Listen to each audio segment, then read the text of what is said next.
Lecture graphique du coefficient d'une fonction linéaire.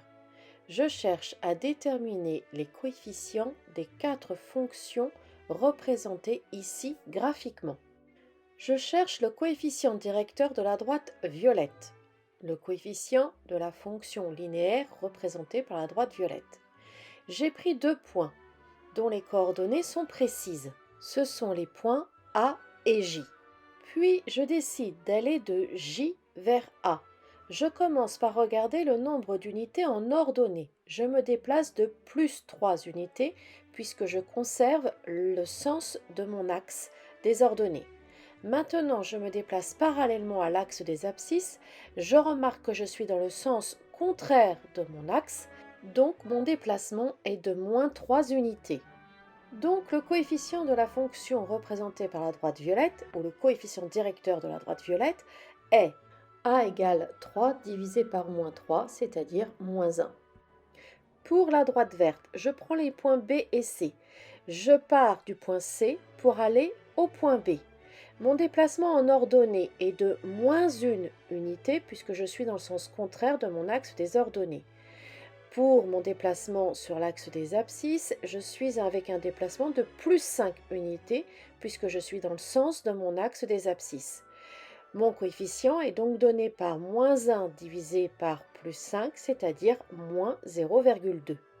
Pour la droite rose, je décide de partir du point D pour aller au point B.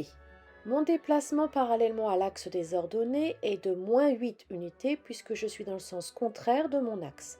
Mon déplacement parallèlement à l'axe des abscisses est de moins 2 unités puisque je suis à nouveau dans le sens contraire de mon axe. Mon coefficient est donc donné par le calcul moins 8 divisé par moins 2, c'est-à-dire plus 4. Pour la droite bleue, je pars du point E pour aller au point B. Mon déplacement parallèlement à l'axe des ordonnées est de moins 4 unités puisque je suis encore dans le sens contraire de mon axe. Mon déplacement parallèlement à l'axe des abscisses sera de moins 7 unités. Donc mon coefficient est donné par le calcul moins 4 divisé par moins 7. Comme ce calcul n'a pas d'écriture décimale, je vais utiliser la notation en fraction. 4 septièmes. J'ai donc la fonction linéaire représentée par la droite violette, qui va pouvoir s'écrire moins 1x, mais je vais écrire moins x. La fonction linéaire représentée par la droite verte va s'écrire moins 0,2x. La fonction linéaire représentée par la droite rose va s'écrire 4x. Et la fonction linéaire représentée par la droite bleue va s'écrire 4 septièmes de x. Je remarque que lorsque la droite descend de la gauche vers la droite, ce qui est le cas dans mon exercice des droites violettes et vertes. Si je reprends mes représentations graphiques, la droite violette quand je lis de gauche à droite descend et la droite verte quand je lis de gauche à droite descend également. Pour ces deux droites, le coefficient de la fonction est négatif. Et quand la droite monte de la gauche vers la droite, la fonction a un coefficient positif.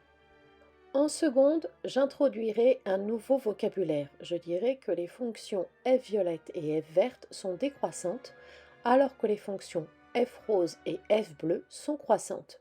Une fonction dont le coefficient est positif sera croissante, une fonction dont le coefficient est négatif sera décroissante.